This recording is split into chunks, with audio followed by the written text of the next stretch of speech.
माता की, भारत माता की। नमस्कार।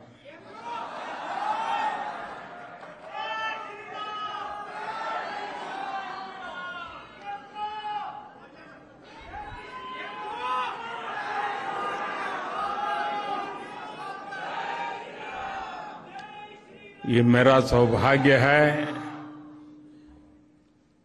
कि मुझे मां भारती के संतानों को आज जर्मनी में आकर के मिलने का अवसर मिला है।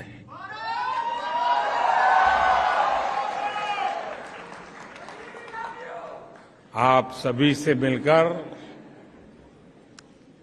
बहुत अच्छा लग रहा है।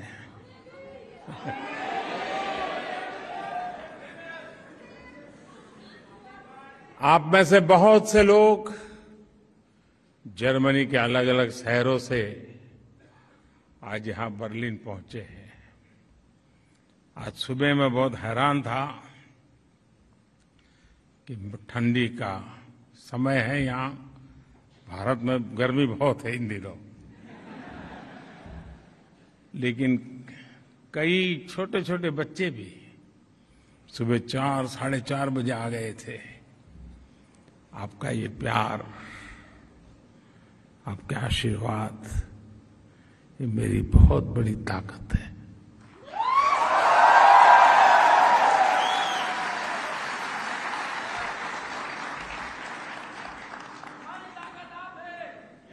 मैं जर्मनी पहले भी आया हूं,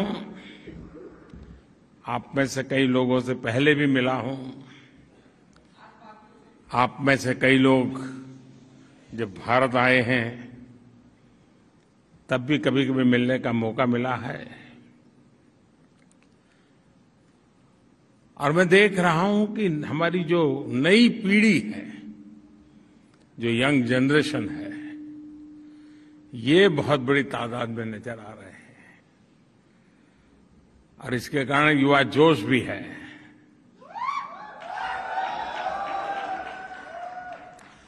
लेकिन आपने अपने व्यस्तपल समयों में से ये समय निकाला, यहां आए। मैं हृदय से आप सबका बहुत आभारी हूं। अभी हमारे राजदूत बता रहे थे कि यहां संख्या की दृष्टि से तो जर्मनी में भारतीयों की संख्या कम है, लेकिन आपके स्नेह में कोई कमी नहीं है।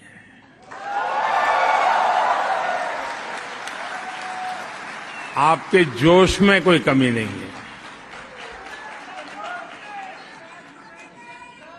और ये दृश्य आज जब हिंदुस्तान के लोग देखते हैं तो उनका भी मन गर्व से भर जाता है। दोस्तों,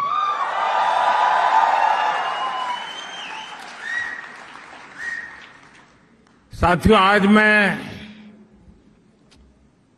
आपसे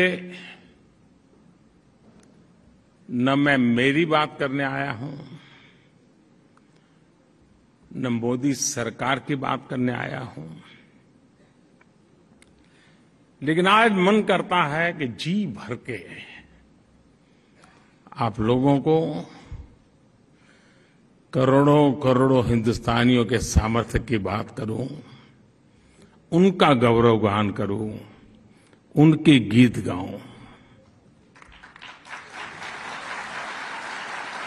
और जब मैं कोटि कोटि हिंदुस्तानियों की बात करता हूं तो सिर्फ वो लोग नहीं जो वहां रहते हैं, वे लोग भी जो यहां रहते हैं। मेरी इस बात में दुनिया के हर कोने में बसने वाले मां भारती के संतानों की बात है। मैं सबसे पहले जर्मनी में सफलता के झंडे गाड़ रहे आप सभी भारतीयों को बहुत बहुत बधाई देता हूं, बहुत बहुत शुभकामनाएं देता हूं।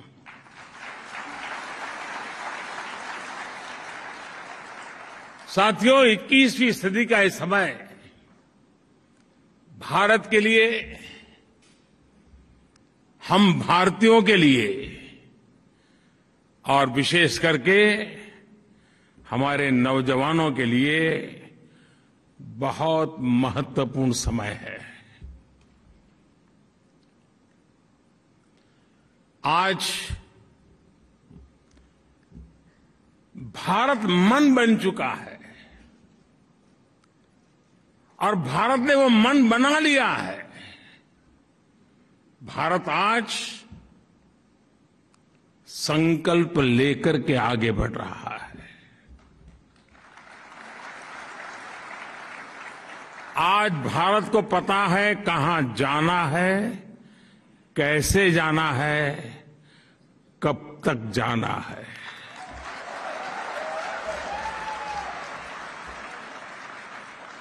और आप भी जानते हैं कि जब किसी देश का मन बन जाता है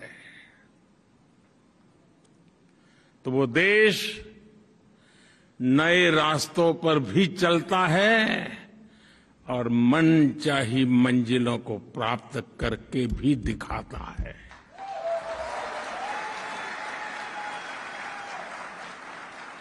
आज का आकांक्षी भारत, एस्पिरेशनल इंडिया, आज का युवा भारत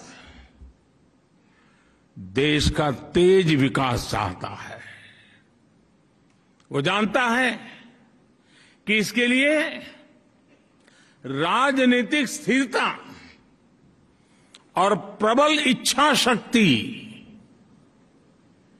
कितनी आवश्यक है, कितनी अनिवार्य है, वो आज का हिंदुस्तान भली भांति समझता है। और इसलिए भारत के लोगों ने 3 दशकों से चली आ रही राजनीतिक अस्थिरता के वातावरण को एक बटन दबा करके खत्म कर दिया।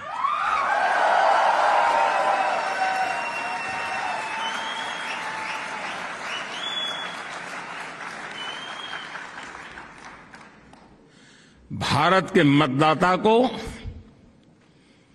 पिछले 7-8 साल में उसके वोट की ताकत क्या होती है और वो एक वोट हिंदुस्तान को कैसे बदल सकता है, उसका एहसास होने लगा है।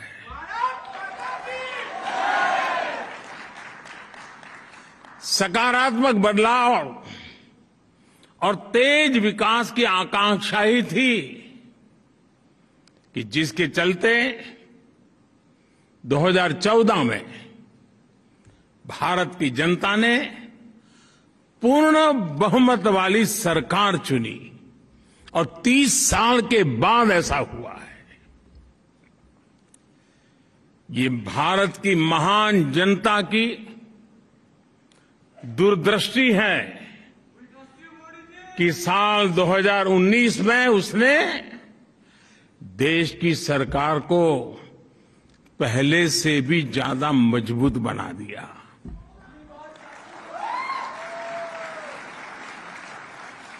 भारत को चौतरफा आगे बढ़ाने के लिए जिस तरह की निर्णायक सरकार चाहिए, वैसी सरकार को ही भारत की जनता ने सत्ता सौंपी है।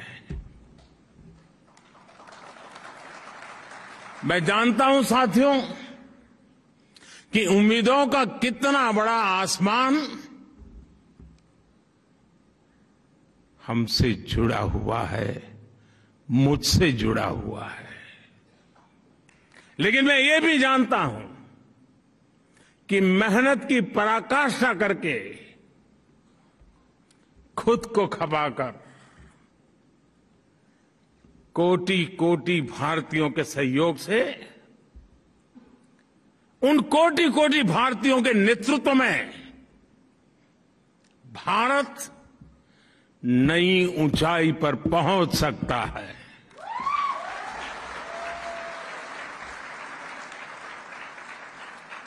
भारत अब समय नहीं गंवाएगा।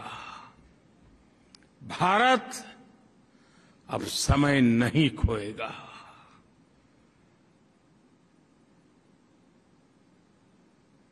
आज वक्त क्या है,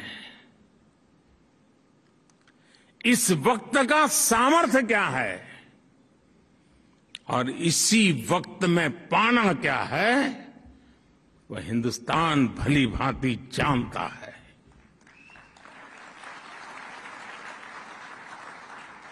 साथियों, इस साल हम अपनी आजादी का 75वां वर्ष मना रहे हैं। मैं देश का पहला प्रधानमंत्री ऐसा हूं जो आजाद हिंदुस्तान में पैदा हुआ हूं।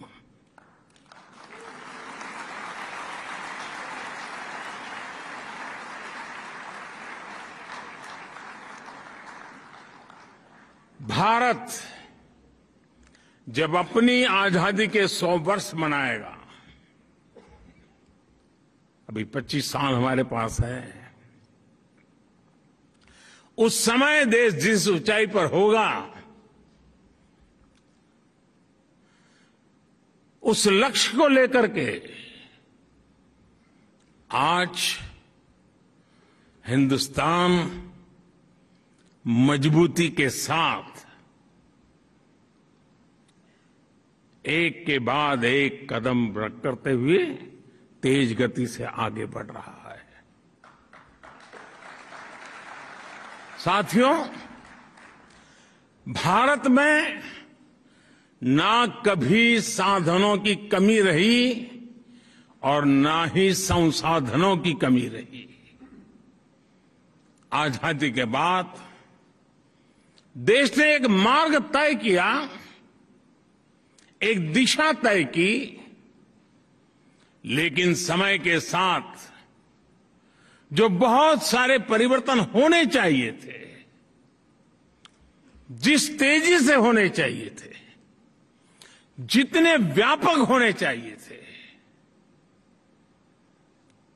किसी न किसी कारण से हम कहीं पीछे छूट गए। विदेशी हुकूमत ने भारतीयों का साल दर साल जो आत्मविश्वास कुचला था,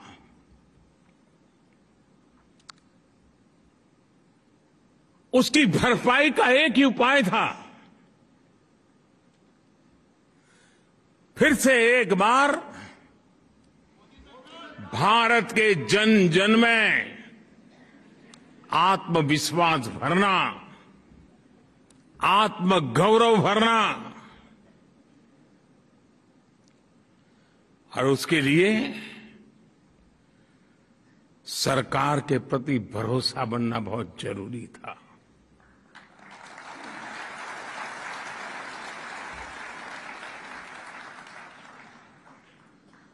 अंग्रेजों की परंपरा की बदौलत सरकार और जनता के बीच में एक भरोसे की बहुत बड़ी खाई थी। शक के बादल मंडरा रहे थे, क्योंकि अंग्रेजों की हुकूमत में जो देखा था उसमें उसके परिवर्तन नजर आए। उसके लिए जो गति चाहिए, उस गति का अभाव था,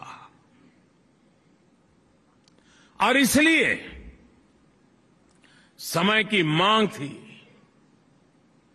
कि सामान्य मानवीय की जिंदगी में से सरकार कम होती चली जाए, सरकार हटती जाए। Minimum government, maximum governance.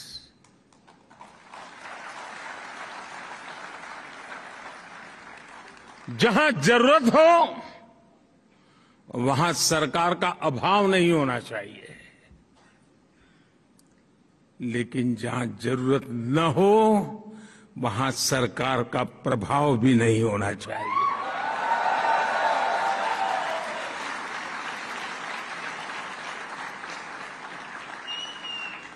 साथियों, देश आगे बढ़ता है जब देश के लोग जनता जनार्दन स्वयं उसके विकास का नेतृत्व करे।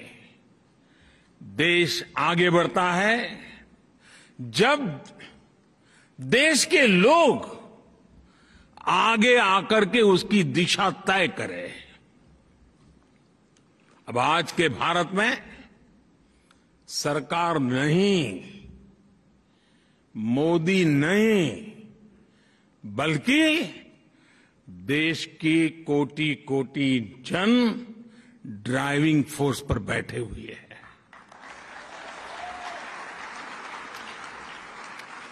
इसलिए हम देश के लोगों के जीवन से सरकार का दबाव भी हटा रहे हैं और सरकार का बेवजह का दखल भी समाप्त कर रहे हैं।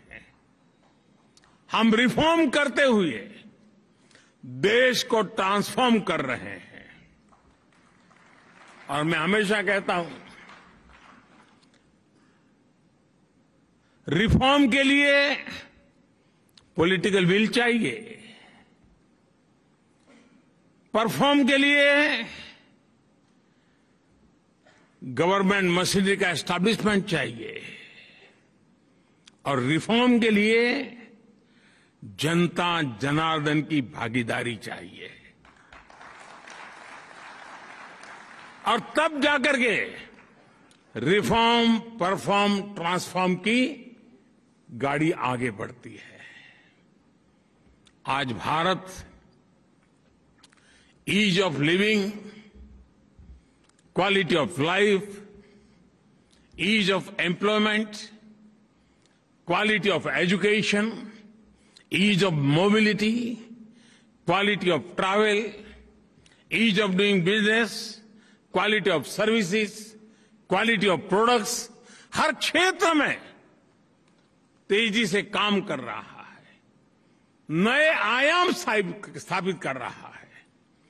वही देश है जो आप जिसे छोड़ करके आए थे ना, यहां देश वही है।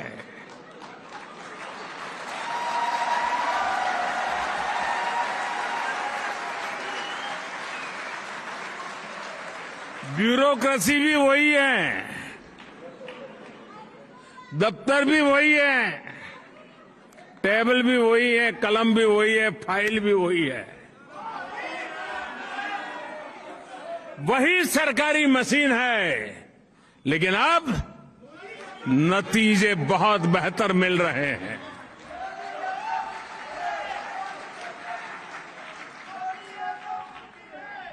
साथियों, 2014 से पहले जब भी मैं आप जैसे साथियों से बात कर रहा था तो एक बहुत बड़ी शिकायत, और आपको भी पुराने दिन याद होंगे या कभी आज जाते होंगे तो देखते होंगे, जहां भी देखो लिखा होता था वर्क इन प्रोग्रेस।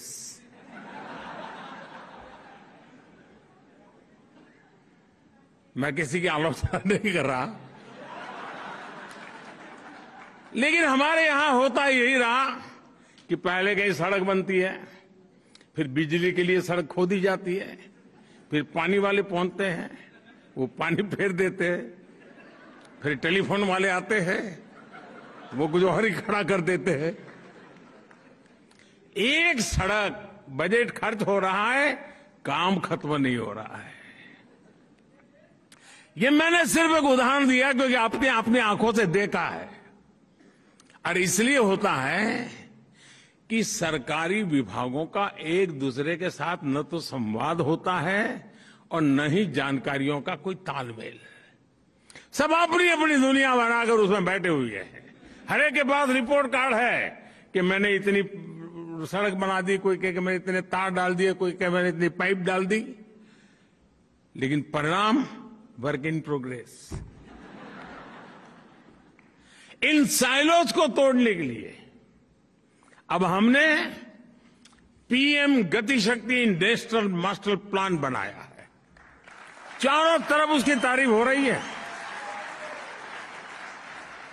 हम हर डिपार्टमेंटल साइलोज को तोड़कर इंफ्रास्ट्रक्चर से जुड़े हर प्रोजेक्ट में सभी स्टेक होल्डर्स को एक ही प्लेटफॉर्म पर लेकर आए हैं। अब सरकारें, सभी विभाग अपने अपने हिस्से का काम एडवांस में प्लान कर रहे हैं। इस नई अप्रोच ने डेवलपमेंट के कार्यों की स्पीड को बढ़ा दी है और स्केल भी बढ़ा दिया है। और भारत की आज अगर जो सबसे बड़ी ताकत है तो वो स्कोप है, स्पीड है और स्केल है। आज भारत में सोशल और फिजिकल इंफ्रास्ट्रक्चर, उस पर अभूतपूर्व निवेश हो रहा है। आज भारत में नई शिक्षा नीति को लागू करने के लिए सहमति का एक वातावरण बना है, तो दूसरी तरफ नई स्वास्थ्य नीति, उसको लागू करने पर काम चल रहा है। आज भारत में रिकॉर्ड संख्या में नए एयरपोर्ट्स बनाए जा रहे हैं। छोटे छोटे शहरों को एयर रूट से जोड़ा जा रहा है। भारत में मेट्रो कनेक्टिविटी पर जितना काम आज हो रहा है उतना पहले कभी नहीं हुआ। भारत में आज रिकॉर्ड संख्या में नए मोबाइल टावर्स लग रहे हैं।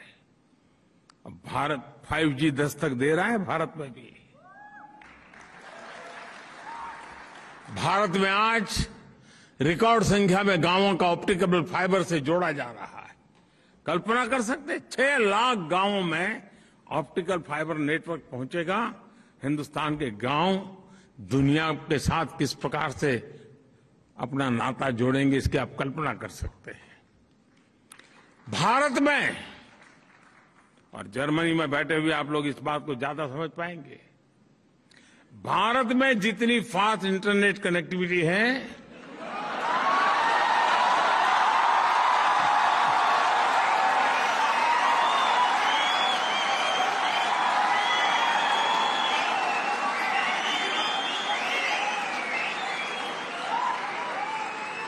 और इतना ही नहीं,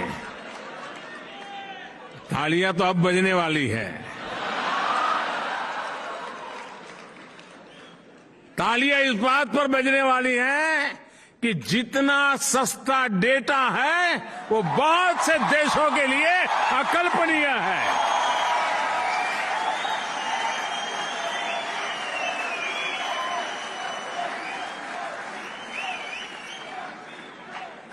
पिछले साल पूरी दुनिया में हुए real time digital payments,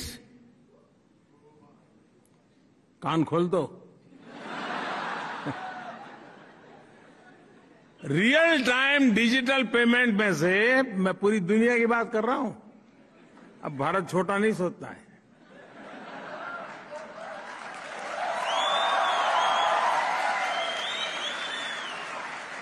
real time digital payment में से 40% भागीदारी भारत की है।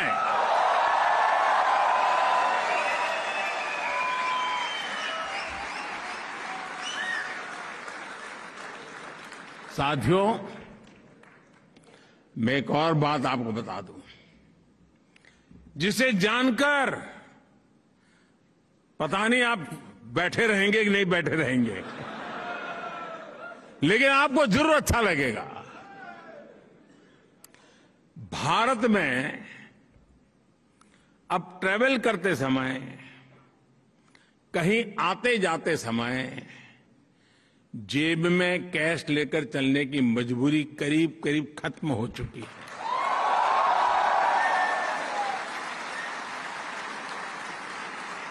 दूर सुदूर के गांव तक भी अपना मोबाइल फोन पर ही हर तरह के पेमेंट आपके लिए काफी है। दोस्तों,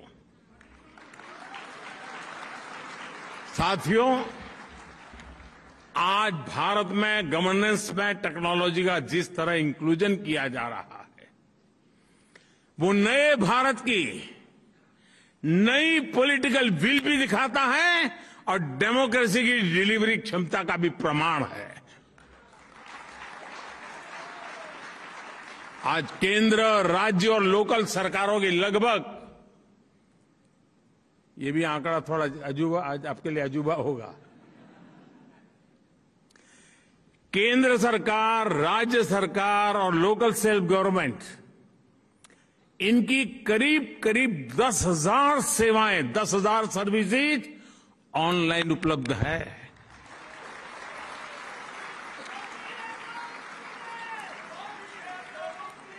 सरकारी मदद हो, स्कॉलरशिप हो, किसान को फसल की कीमत हो, सब कुछ अब डायरेक्ट बैंक अकाउंट में ट्रांसफर होते हैं।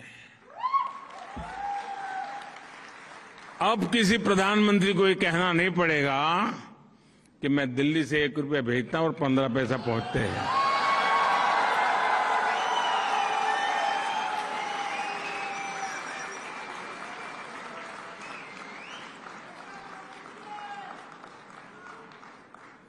वो कौन सा पंजा था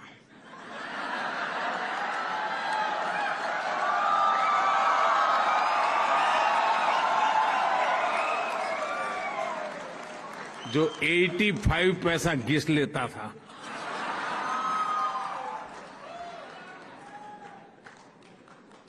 आपको ये जानकर भी अच्छा लगेगा कि बीते 7-8 साल में भारत सरकार ने, आंकड़े याद रहेंगे, मैं इतना सारा बता रहा हूं,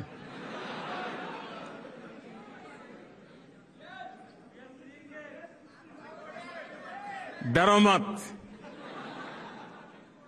ये आप ही का पुरुषार्थ है, आप ही की कमाल है। पिछले 7-8 साल में भारत सरकार ने डीबीटी, डायरेक्ट बेनिफिट ट्रांसफर, सीधा एक क्लिक किया, जो हकदार है उसके खाते में पैसे चले गए। डायरेक्ट जो डीबीटी के द्वारा हमने पैसे भेजे, वो अमाउंट है 22 लाख करोड़ रुपए से अधिक। यानी अब आप जर्मनी में हैं तो आपको बता दूं, $300 बिलियन से भी ज्यादा बेनिफिशियरीज के खाते में पैसे पहुंचे हैं। बीच में कोई बिचौलिया नहीं, कोई कट की कंपनी नहीं, कहीं कट मनी नहीं।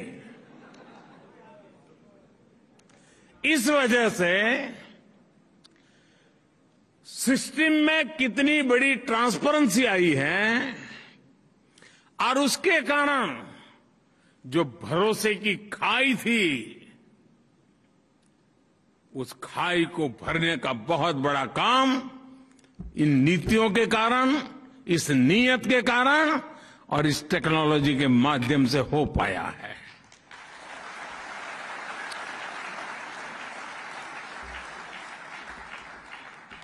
साथियों, ऐसे टूल्स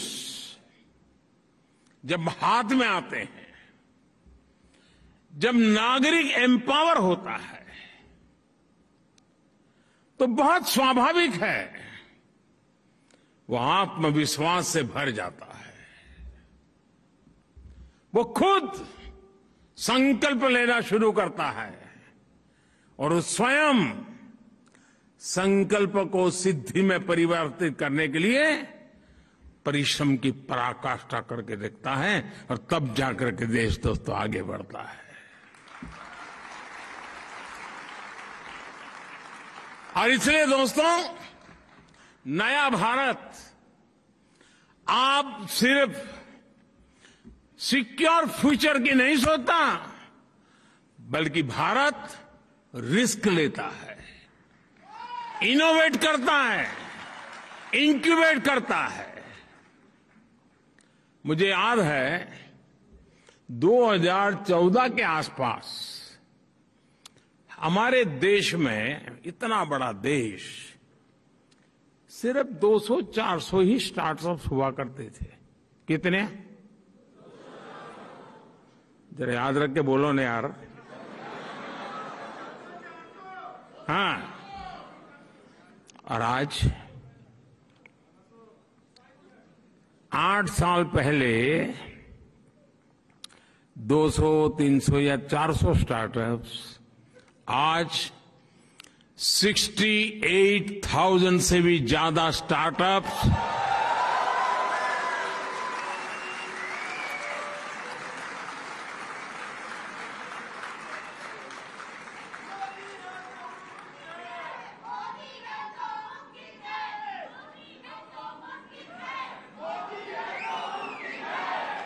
दोस्तों मुझे बताइए, आपने सुनने के बाद कहां 400, कहां 68,000, 200, 400 से 68,000, आपका सीना गर्व से भर गया कि नहीं भर गया? आपका माथा ऊंचा हुआ कि नहीं हुआ? और साथियों, इतना ही नहीं, सिर्फ स्टार्टअप्स की संख्या एक बात है, आज दुनिया के सारे पैरामीटर्स कह रहे हैं कि इसमें दर्जनों स्टार्टअप्स यूनिकॉर्न बन चुके हैं।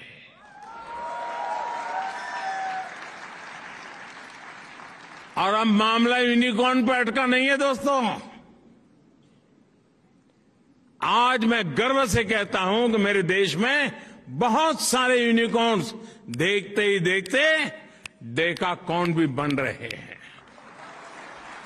यानी $10 बिलियन का लेवल भी पार कर रहे हैं। मुझे याद है, मैं जब गुजरात में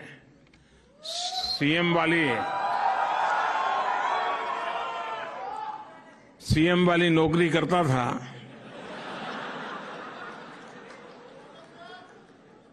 और किसी भी हमारे साथी बाबू को पूछता है बच्चे क्या करते हैं, तो बोले आईएएस की तैयारी करता है। ज्यादातर यही कहते थे। आज भारत सरकार में बाबुओं से पूछता हूं कि भाई क्या करते हैं बेटे, बेटी क्या कर रही है, बोले साहब वो तो स्टार्टअप में लग गए। ये परिवर्तन छोटा नहीं है दोस्तों।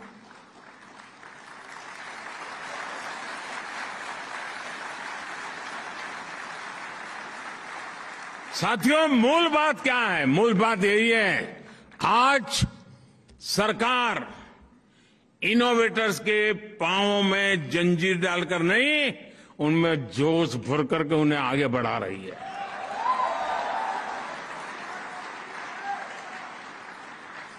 अगर आपको जियो स्पेशल क्षेत्र में इनोवेशन करना हो, नए तरह के ड्रोन बनाना हो, या स्पेस के क्षेत्र में कोई नई सैटेलाइट या रॉकेट बनाना हो, इसके लिए सबसे खुला, सबसे नर्चरिंग वातावरण आज हिंदुस्तान में उपलब्ध है दोस्तों।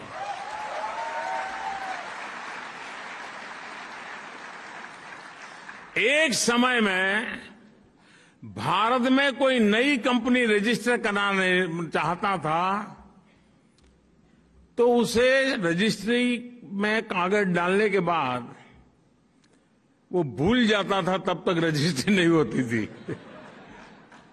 महीने लग जाते थे। जब भरोसा बढ़ जाता है, सरकार का नागरिकों पर भरोसा बढ़ता है, नागरिकों का सरकार पर भरोसा बढ़ता है, अविश्वास की खाई खत्म होती है। नतीजा ये आता है कि आज अगर कंपनी रजिस्टर करनी है तो 24 घंटे लगते हैं दोस्तों, 24 घंटे।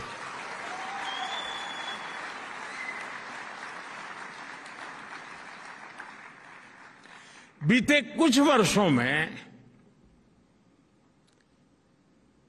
सरकार की एक आदत थी, एक चैम्बर हो ऑफिस का, 6 टेबल हो, नंबर 1 ने जनवरी में आपसे कुछ चीजें मांगी, नंबर 2 के टेबल वाला फरवरी में फिर वही मांगेगा, फिर नंबर 5 वाला टेबल फरवरी एंड में कहेगा यार वो कागज लाओ जरा, मुझे जरूरत है। यानी नागरिकों को लगातार हजारों की तादाद में दोस्तों कंप्लेंट, ये लाओ वो लाओ, ये लाओ वो लाओ। और वो लेकर के क्या करते थे वो जाने और आप जाने। साथियों, आप हैरान हो जाएंगे, अब ये काम भी मुझे करना पड़ रहा है।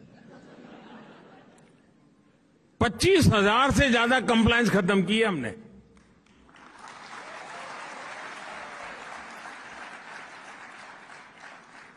इतना ही नहीं, मैं 2013 में चुनाव के लिए तैयारी कर रहा था, क्योंकि मेरी पार्टी ने घोषित कर दिया था कि इसको प्रधानमंत्री बनाने वाले हैं।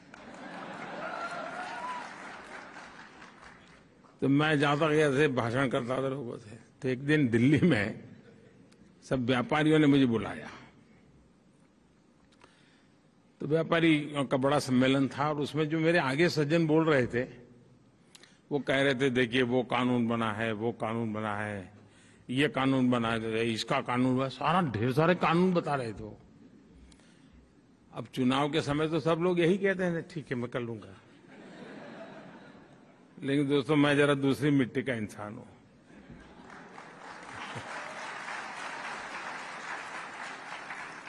तो मैं भाषण देने के लिए खड़ा हुआ। ये 2013 की बात है। मैं भाषण देने के लिए खड़ा हुआ। मैंने कहा, भाई आप लोग कानून बनाने की बात करते हैं, मेरा तो इरादा ही अलग है।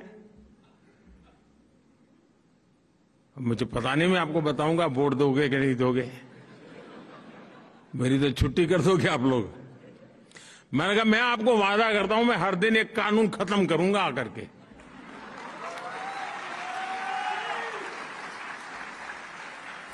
बहुत लोगों को आश्चर्य हुआ था कि यह इंसान को कुछ समझ नहीं है सरकार क्या होती है, ऐसे ही माना होगा और क्या। लेकिन आज दोस्तों, मैं आपको मेरा हिसाब दे रहा हूं, पहले 5 साल में 1500 कानून खत्म कर दिए दोस्तों।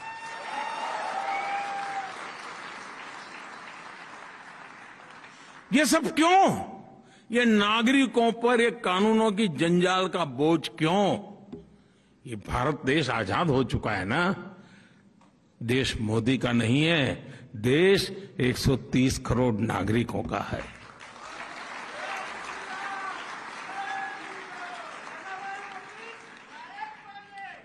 अब देखिए, देश में पहले तो हमारा देश की विशेषता देखिए साहब, देश एक संविधान 2 थे।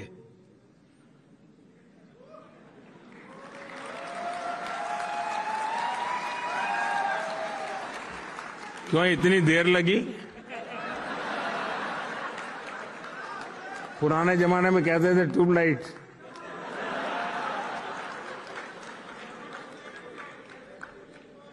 मालूम है ना, 2 संविधान थे।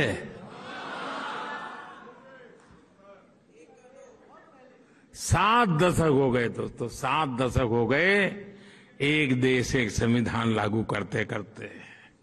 अब लागू हुआ दोस्तों।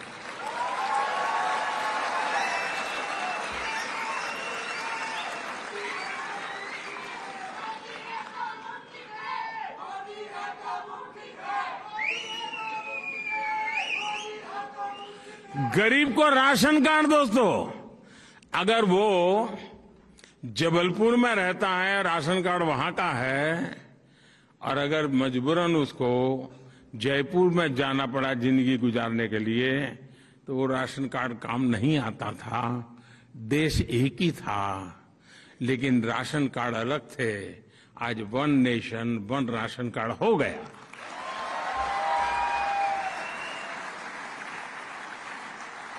पहले कोई देश में इन्वेस्टमेंट करने आता था, गुजरात में जाता था तो एक टैक्सेशन, महाराष्ट्र जाता था दूसरा टैक्सेशन, बंगाल में जाता था तीसरा टैक्सेशन। अगर उसकी 3-4 कंपनियां, एक कंपनी गुजरात में, दूसरी कंपनी महाराष्ट्र में, तीसरी बंगाल, तो तीनों जगह पे अलग अलग चार्टर्ड अकाउंटेंट को अलग अलग कानूनों से कारोबार चलता था। दोस्तों, आज टैक्स व्यवस्था एक जैसी लागू हो गई कि नहीं हो गई? और हमारी वित्त मंत्री यहां बैठी है, निर्मला जी।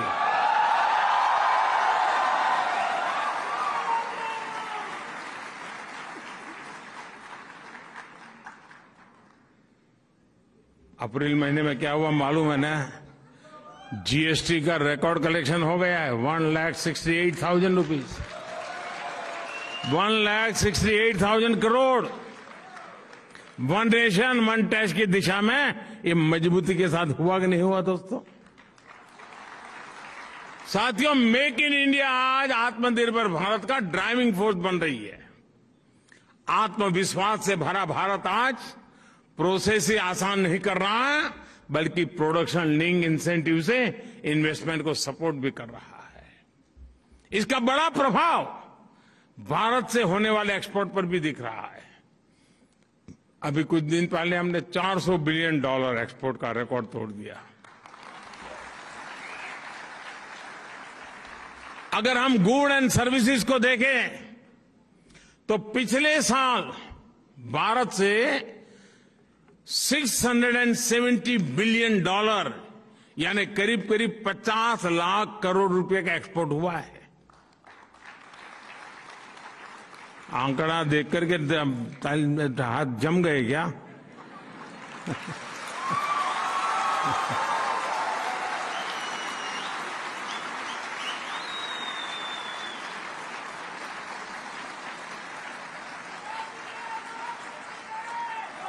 भारत के अनेक नए जिले नए नए देशों में नए नए डेस्टिनेशन पर एक्सपोर्ट के लिए अपना दायरा बढ़ा रहे हैं और तेजी से एक्सपोर्ट हो रहा है। और उसका एक मजा भी है, जो आज देश में बन रहा है ना, जीरो डिफेक्ट जीरो इफेक्ट के मंत्र से लेकर के चल रहा है कि प्रोडक्शन की क्वालिटी में डिफेक्ट नहीं है और प्रोडक्शन में एनवायरमेंट पर कोई इफेक्ट नहीं है। साथियों, 21वीं सदी के तीसरे दशक की सबसे बड़ी सच्चाई यह है कि आज इंडिया इज गोइंग ग्लोबल।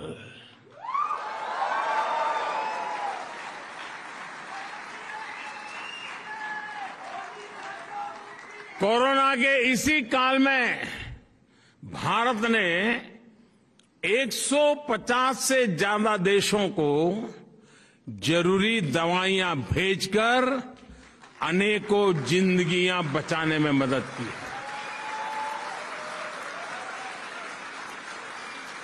जब भारत को कोविड के वैक्सीन बनाने में सफलता मिली तो हमने अपनी वैक्सीन से करीब 100 देशों की मदद की है दोस्तों। साथियों, आज का ताजा खबर,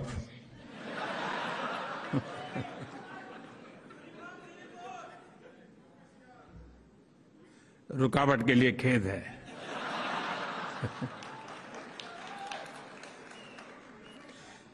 आज विश्व में गेहूं की कमी का सामना दुनिया कर रही है। फूड सिक्योरिटी के लेकर के दुनिया में बड़े बड़े देश चिंतित है। उस समय हिंदुस्तान का किसान दुनिया का पेट भरने के लिए आगे आ रहा है।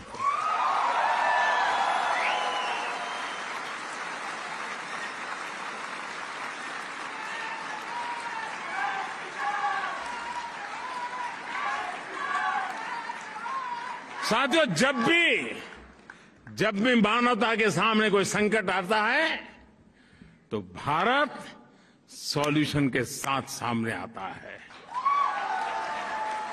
जो संकट लेके आते हैं, संकट उनको मुबारक, सॉल्यूशन लेकर के हम आते हैं, दुनिया का अच्छा जयकार हो जाता है।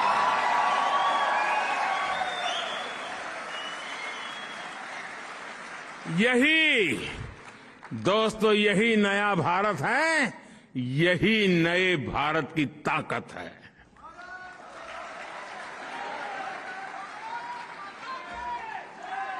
आप में से जो लोग वर्षों से भारत नहीं गए हैं, शर्मिंदगी मत महसूस करो, लेकिन उनको जरूर लगता होगा आखिर ये हुआ कैसे, इतना बड़ा परिवर्तन आया कैसे।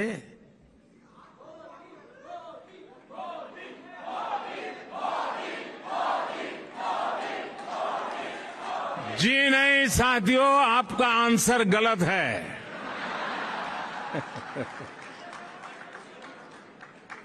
मोदी ने कुछ नहीं किया है, 130 करोड़ देशवासियों ने किया है।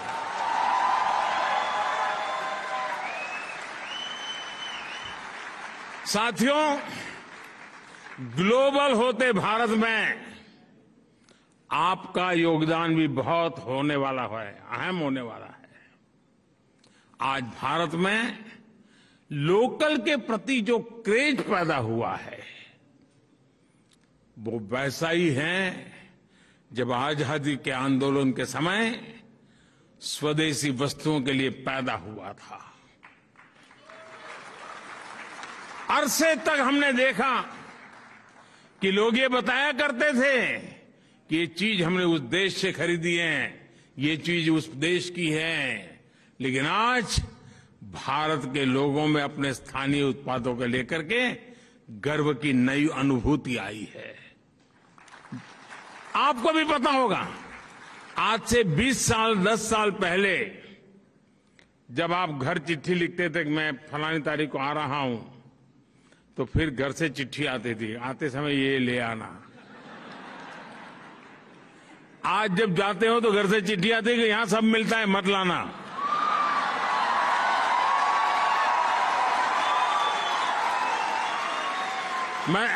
मैं सही बता रहा हूं कि नहीं बता रहा हूं?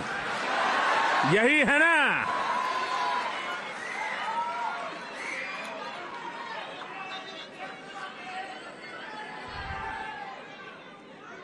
दोस्तों, यही ताकत है। और इसलिए मैं कहता हूं वोकल फॉर लोकल। लेकिन आपका लोकल यहां वाला नहीं। दोस्तों, ये जो दम पैदा हुआ है ना, इस चीज को बनाने में किसी भारतीय की मेहनत लगी है। उस हर प्रोडक्ट के किसी भारतीय के पसीने की महक है दोस्तों, उस मिट्टी की सुगंध है दोस्तों।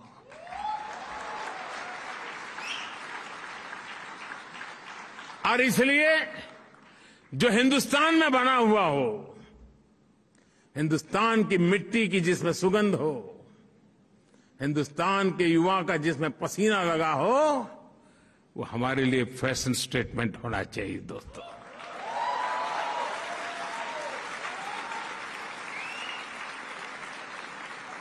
आप देखिए, एक बार ये फीलिंग अनुभव करेंगे ना, तो वाइब्रेशन अगल बगल में पहुंचते देने लगे लोगों। और फिर देखना जब जाओगे आप कि मैं हिंदुस्तान जा रहा हूं 10 दिन के लिए, तो यहां से लोग चिट्ठी देंगे कि वापस आते समय हिंदुस्तान से ले आना।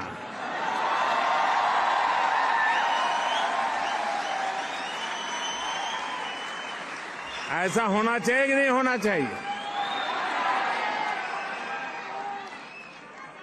ये काम आपको करना चाहिए कि नहीं करना चाहिए? देशियों में एक शानदार उदाहरण बताता हूं आपको। बड़ा सिंपल सा उदाहरण बताता हूं, और मैं उदाहरण देना चाहूं खादी। आप में से सब खादी को जानते हैं। खादी और नेता,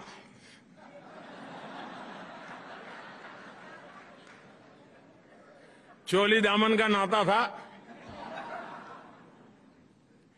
नेता और खादी अलग नहीं होते थे। खादी आते ही नेता दिखता था, नेता दिखते ही खादी दिखती थी। जिस खादी को महात्मा गांधी ने जिया, जिस खादी ने भारत में आजादी के आंदोलन को ताकत दी, लेकिन दुर्भाग्य से आजादी के बाद उस खादी का भी वही हाल हुआ जो आजादी के दीवानों के सपनों का हुआ था। क्या देश का दायित्व तो नहीं था? जिस खादी से गरीब मां को रोजी मिलती है, जिस खादी से विधवा मां को अपने बच्चों को बड़ा बनाने के लिए सहारा मिलता था, लेकिन धीरे धीरे धीरे उसको उसके नसीब पर छोड़ दिया गया और एक प्रकार से वो मृत्यु के कगार पर आके खड़ा था। मैं मुख्यमंत्री बना तो मैंने बीड़ा उठाया। मैंने कहा भाई, आप बड़े गर्व से कहते हैं घर में किसी को कि मेरे पास ये फैब्रिक है, ये फैब्रिक है, ये फैब्रिक है, यहाँ की साड़ी है, यहाँ की साड़ी है, यहाँ का कुर्ता है, कहते हैं ना? हाँ, बोलो तो सही। अरे सच बोलने में क्या जाता है यार। तो मैं कहता था यार एक आध खादी भी तो रख लो, मेरे पास ये फैब्रिक है, खादी भी रख लो। साथियों, बात बहुत छोटी थी, लेकिन मैं आज देश के सामने सर झुकाता हूं। मेरे देश ने इस बात को भी गले लगाया, और आपको जानकर के आज आनंद होगा, आजादी के 75 साल के बाद पहली बार जब देश आजादी का अमृत महोत्सव मना रहा है, इस वर्ष खादी का कारोबार 1 लाख करोड़ रुपयों को पार कर गया। पहली बार हुआ।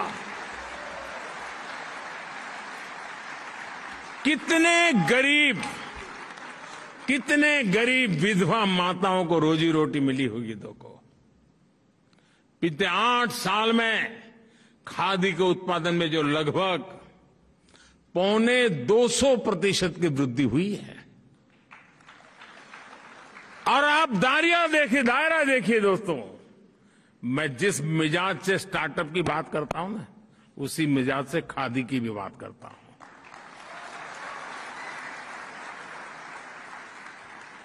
जिस मिजाज से मैं सैटेलाइट की बात करता हूं, उसी मिजाज से मैं सॉइल की भी बात करता हूं।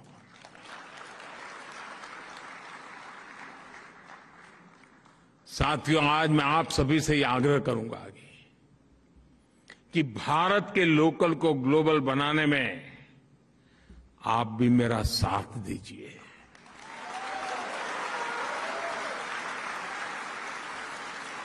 यहां के लोगों को भारत के लोकल की विविधता, भारत के लोकल की ताकत, भारत के लोकल की खूबसूरती से परिचित आप बहुत आसानी से करवा सकती है। सोचिए, दुनिया में इतना बड़ा इंडियन डायस्पोरा, हर देश में फैला इंडियन डायस्पोरा, और इंडियन डायस्पोरा की विशेषता यह है, जैसे दूध में शक्कर मिल जाती है ना, वैसा ही मिल जाता है ये।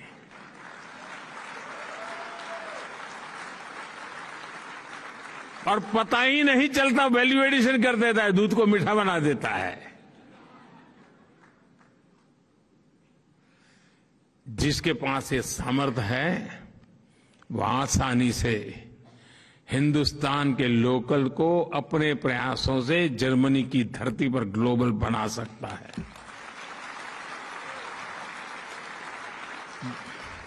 करोगे?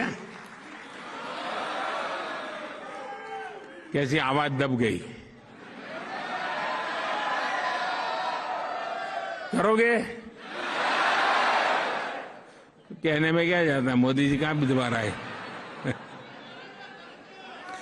दोस्तों, मैं आप पे भरोसा करता हूं, आप करेंगे, मुझे विश्वास है। दोस्तों, मैं आपको एक और बात याद दिलाना चाहता हूं।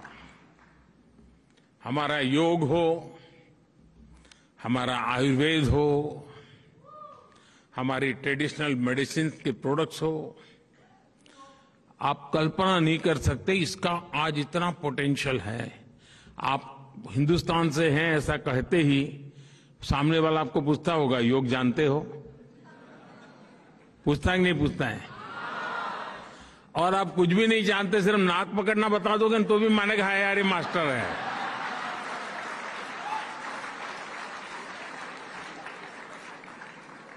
भारत के ऋषि मुनियों की तपस्या की आबरू इतनी है कि आप एक छोटा सा बोर्ड लगा दो या कोई ऑनलाइन प्लेटफॉर्म खड़ा कर दो और नाक पकड़ना सिखा दो, डॉलर देकर के फी देने आएगा कि नहीं आएगा?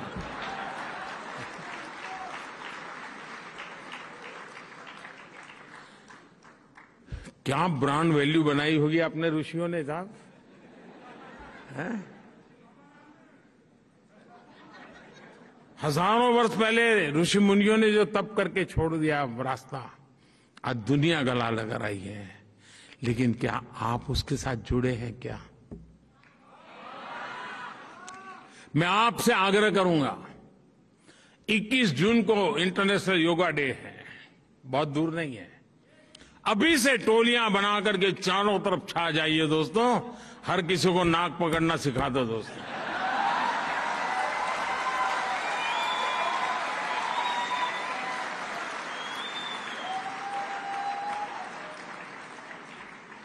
नाक काटना नहीं सिखाना है।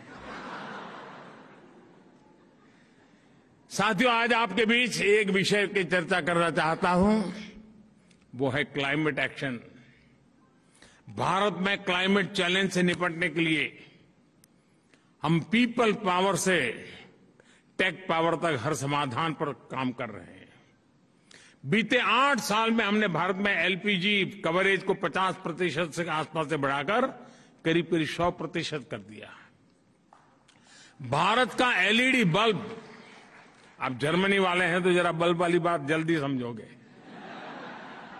भारत का लगभग हर घर अब एलईडी बल्ब उपयोग कर रहा है। स्ट्रीट लाइट्स एलईडी हुए। उजाला योजना के तहत हमने देश में करीब 37 करोड़ एलईडी बल्ब बांटे हैं, 37 करोड़। और एलईडी बल्ब का उपयोग ऊर्जा बचत के लिए होता है, एनर्जी सेविंग के लिए होता है। और आप जर्मनी में सीना ठोक करके लोगों को कह सकते हैं कि भारत ने एक छोटा सा परिवर्तन लाकर के क्या किया है, और इसके कारण लगभग 48,000 मिलियन किलोवाट आवर बिजली बची है। और प्रतिवर्ष करीब 4 करोड़ टन कार्बन एमिशन कम हुआ है। 4 करोड़ टन कार्बन एमिशन कम हुआ है। आप कल्पना कर सकते हैं कि इस एक योजना ने एनवायरमेंट की कितनी बड़ी रक्षा की है। साथियों, ऐसे ही प्रयासों की वजह से आज भारत अभूतपूर्व स्तर पर ग्रीन जॉब्स के क्षेत्र में एक नया क्षेत्र खोल रहा है, आगे बढ़ रहा है। मुझे खुशी है कि भारत और जर्मनी ने भी क्लीन एनर्जी को लेकर एक बहुत बड़ी पार्टनरशिप की तरफ कदम उठाया है। साथियों, आजादी के अमृत महोत्सव में हमने क्लाइमेट रिस्पांसिबिलिटी को नेक्स्ट लेवल पर ले जाने का भी फैसला किया है। मैं आपको एक उदाहरण देता हूं। भारतीयों ने देश के हर जिले में, हर डिस्ट्रिक्ट, यानी आप अंदाज कर सकते हैं जी क्या क्या मैं बता रहा हूं। हर डिस्ट्रिक्ट में 75 नए अमृत सरोवर बनाने का संकल्प लिया है, तालाब बनाने का। यानी देश में करीब आने वाले 500 दिवस में, 500 डेज में 50,000 नए वाटर बॉडी बनेंगे, पॉन्ड्स बनेंगे, या तो पुराने पॉन्ड को पुनर्जीवित किया जाएगा।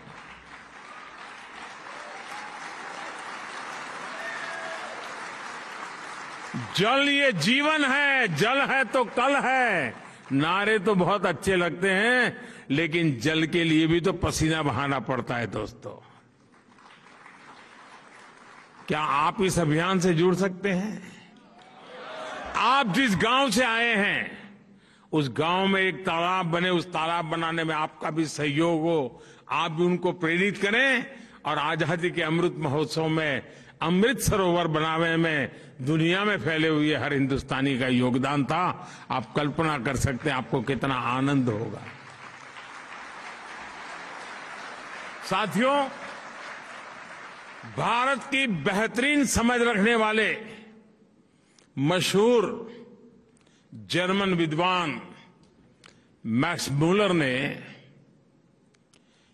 इंडो यूरोपियन वर्ल्ड के शेयर्ड फ्यूचर की बात की थी। आप में से सब लोग यहां दिन में 10 बार उसका उल्लेख करते होंगे। 21वीं सदी में उनको जमीन पर उतारने का ये बेहतरीन समय है। भारत और यूरोप की मजबूत साझेदारी दुनिया में पीस और प्रॉस्पेरिटी सुनिश्चित कर सकती है। ये साझेदारी निरंतर बढ़ती रहे, आप भी इसी उत्साह और उमंग के साथ मानव कल्याण के लिए भारत के कल्याण में कुछ न कुछ योगदान देते रहें, क्योंकि हम तो वसुधैव कुटुंबकम वाले लोग हैं।